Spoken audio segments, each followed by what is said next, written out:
ഈ പെൺകുട്ടികളിലെല്ലാം ഒരു എക്സ്പെരിമെന്റ് ചെയ്തുകൊണ്ടിരിക്കുകയാണ്. അത് അവരുടെ മസ്തിഷ്കത്തിന്റെ പവർ കൂട്ടും ശക്തിയും വർദ്ധിക്കാൻ കാരണമാകും.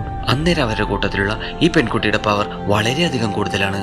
അത് കണ്ട് ഡോക്ടേഴ്സ് പറയുന്നു, ഈ പെൺകുട്ടിക്ക് ഇത്ര ചെറുപ്പത്തിൽ ഈ പവർ ഉണ്ടെങ്കിൽ അവൾ വലുതാകുമ്പോൾ ഈ ലോകത്തെ നശിപ്പിക്കും. അവൾ ആർക്കും കൺട്രോൾ ചെയ്യാനാകില്ല. അവൾ വേഗം കൊല്ലാൻ നോക്കിയെന്ന് പറയുന്നു.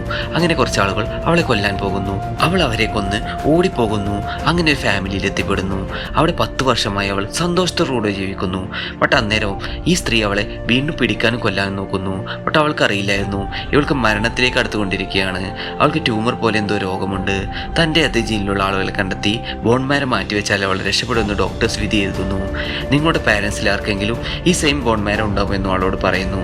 ബട്ട് അവൾക്കറിയില്ലായിരുന്നു അവളുടെ പാരൻസ് ആരാണെന്ന് പോലും. അങ്ങനെ ഇരിക്കും ഒരു നാൾ അവളുടെ വീട്ടിലേക്ക് കുറേ ഗുണ്ടകൾ വരുന്നു അവളെ കൊല്ലാനായി. അന്നേരം അവൾ നിമിഷ നേരം കൊണ്ട് അവരെല്ലാം ഇല്ലാതാക്കുന്നു. ഇതിൽ നിന്ന് മനസ്സിലാക്കാം അവളുടെ പവർ എത്ര